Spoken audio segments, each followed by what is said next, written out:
네, 반갑습니다. 부동산 전망하는 남자 골든마우스 인사드립니다. 사기업이든 조그맣던 사업을 할 때요, 친구들 간에서도 마찬가지고 신뢰가 중요하면서 믿음이 되게 중요해요. 내가 내뱉은 말은 손해보더라도요, 지키려고 하는 사람들은 당장은 손해일지언정 나중에는 다 보답을 받게 되어 있습니다. 제가 이 말씀 드린 이유 중에 하나가, 개인들 간에도요, 자기가 뱉은 말에는 책임을 지는데요, 최근 정부에서 부동산 정책에 대해서 다시 발표한 자료들을 보면 너무 신뢰들을 많이 잃은 것 같습니다. 시간이 많이 지나고요, 정권들이 바뀌면 그때 상황에 맞춰가지고 정책들이 바뀌는 건 보았지만, 같은 아직 끝나지도 않은 그 정권 하에서 먼저 내뱉던 말들을 너무 손쉽게 손바닥 뒤집듯이 뒤집는 경우들이 많기 때문에 신뢰를 많이 잃었다고도 할 수 있습니다. 부동산 특별위원회에서 더불어민주당이 부동산 대책안을 발표를 했는데, 발표하기 전에 내가 전에 말씀드린 이유 중에 하나가 크게 세 가지 중에요, 재산세 완화, 또한 종부세 완화, 양도세 완화 중에 가장 중요한 게, 부동산 시장에 매물들을 많이 나오게 할 수 있는 게 재산세나 종부세보다는 다주택자들의 양도세를 감면하는 정책들이 나오느냐 안 나오느냐가 가장 핵심 포인트라고 했는데요. 그 정책은 빠졌다고 할 수 있습니다. 추후 논의한다고 이야기를 나누고 있으면서, 확정된 것 보면 재산세 인하 감면 기준만 6억에서 9억으로 좀 상향시키면서 공시가격 6억 9억 주택 재산세를 현행보다 0.05% 포인트 인하하는 방안을 발표를 했습니다. 그 상태에서 종부세 대상이나 또 양도세 세금 문제 같은 경우는 추후로 미루면서 아직 어떻게 될지 모르는 상황이에요. 그렇지만 오늘은 발표한 내용 중에 하나가 주택임대사업자 제도에 대해서 개편안에 대해서도 또 들고 나왔습니다. 이 문제 같은 경우는 전에 한번 영상에 올렸는데, 지금 현재에서도요, 주택임대사업자들 같은 경우는 의무가 많이 따르면서 혜택보다는 의무가 더 큰 상황입니다. 또한 신규로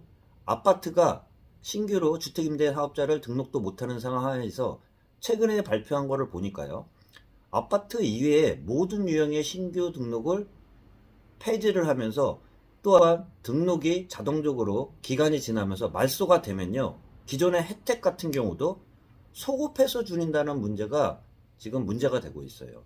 보통 통상적으로 신뢰의 문제고 신의의 문제인데요, 발표를 했으면 최소한 지키려고 노력을 해요. 개인들 같은 경우도요. 기존의 신규 등록 같은 경우는, 주택임대사업자 같은 경우는 등록하지도 않을 거예요. 혜택보다는 의무들만 따르기 때문에 하지도 않는 상태에서 자동 말소가 되는 상황 하에서 기존의 주택임대사업자들이 누렸던 혜택 같은 경우를 소급 적용해서요, 그 혜택들을 줄인다는 내용이 담겨 있기 때문에 그만큼 반발들이 크다고도 볼 수 있습니다. 발표한 내용들을 보면 아파트 이외에 다세대나 다가구나 주거용 오피스텔 같은 경우도요, 신규 등록을 폐지를 했습니다. 받아주지는 않는다는 내용이에요. 그리고 또한 기존 주택임대사업자 같은 경우도요, 자동 말소가 된 이후에는요, 6개월만 양도소득세를 중과를 배제한다고 했습니다. 기존 같은 경우는 자기가 팔 때까지 주택임대사업자 같은 경우는 기간이 없었는데요, 그 기간을 6개월로 단축을 했습니다. 또한 등록 말소 후에는요, 종합부동산세도 합산을 배제한다고 발표를 했습니다. 이런 영향 때문에 신뢰의 문제라는 말씀 좀 드려볼 수 있습니다. 2017년 12월에 발표한 임대주택 등록 활성화 방안을 보면요, 이번 정부에서 전월세 시장을 안정시키겠다고 발표를 하면서 임대사업자 등록을 독려를 했다고도 볼 수 있습니다. 양도세, 종부세 등 세금을 감면해 줄 테니까 주택임대사업자 등록을 독려를 한 게 이번 정권 한대요. 그런데 얼마 지나지 않아 이번 정권이 끝나지도 않은 상태에서 벌써 손바닥 뒤집듯이 신규 등록 같은 경우는 혜택보다는요, 의무들이 많이 따르면서 신규로 등록도 안 하는 상황이라 해서 기존 주택 임대사업자들 같은 경우도 소급 적용해서요 혜택을 줄인다는 내용이 발표가 되었기 때문에 그만큼 반발들은 계속 심할 수밖에 없어요. 또한 지금 발표된 내용들을 보면요, 최근에 처음에는 발표를 했을 때 전월세 시장의 안정화를 위해서 주택임대사업자를 활성화 방안을 논의하면서 오히려 주택임대사업자를 독려를 한 상황 하에서 최근에 보면 완전히 바뀌었죠. 부동산 가격을 상승시킨 원인 중에 하나를 지목을 하면서 주택임대사업자의 혜택들을 많이 축소를 시키고 있어요.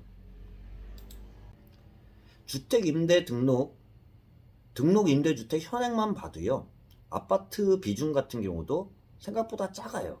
그 상태에서 오피스텔을 제외한 다세대 연립 단독주택들을 비중을 봐도요, 주택임대사업자의 비중을 봐도요, 자료들을 보면요, 임대주택 같은 경우는 2020년 6월 기준으로 발표한 국토교통부 자료입니다. 전체적으로요, 아파트 대비 주택임대사업자 비중을 보면요, 3.2%밖에 안 됩니다. 또한 아파트 이외에 오피스텔을 제외하고 다세대 연립 단독주택만 봐도요, 비중이 아파트 대비는 12.7%로 좀 높다고도 할 수 있습니다.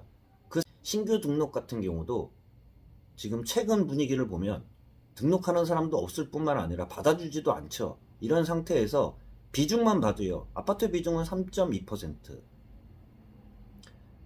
아파트 이외에 오피스텔 제외한 건 12.7%밖에 되지도 않아요. 10채 중에 한 채라고도 볼 수 있고, 오히려 아파트 같은 경우는 100채 중에 3채밖에 되지 않는 그러한 분들 같은 경우도 소급 적용을 해서 혜택들을 줄인다는 내용이 담겨 있기 때문에 신뢰의 문제라는 말씀 좀 드려보면서, 거기에 따라 또 최근 6월 1일 얼마 남지 않았죠. 이제 주택 임대차 3법 같은 경우도 마지막 퍼즐이라고 할 수 있는 임대차 신고제도 발의가 되고 있어요. 이제 전에 말씀드린 임대차 3법 같은 경우도 취지 같은 경우는 임대차 시장의 안정화를 방안을 발표하기 위해서 임대차 3법을 마련했지만, 임대차 3법이 실질적으로 부동산 시장에 미친 영향들을 보면 부채 시장이 오히려 들썩거리면서 매매 시장을 끌어올리는 역할들을 했는데, 마지막 임대차 신고제를 앞두고도요, 부동산 시장 중에 임대차 시장하에 안정화를 말할 수 있을지 좀 그렇게 보면, 정책 같은 경우도요, 좋은 점이 있으면 나쁜 점이 있듯이 요번에 최근에 발표한 무리하게 여러 가지가 추진이 한꺼번에 된다 그러면요, 그 좋은 점보다는 역효과가 발휘가 되면서 부동산 임대차 시장이 특히 다시 또 불안해지지 않을까, 그런 개인적으로도 그렇게 생각을 해요.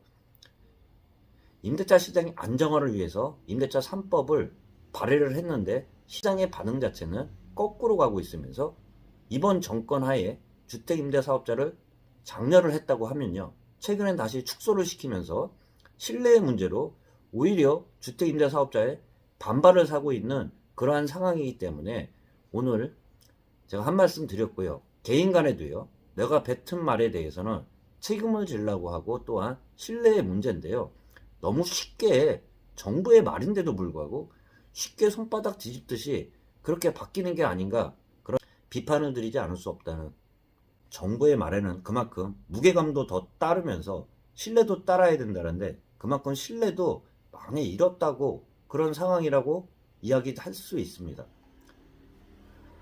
남은 시간, 편안한 시간 되시길 바라면서 오늘은 잠시나마 여러분 찾아뵙고 이야기 나눴습니다.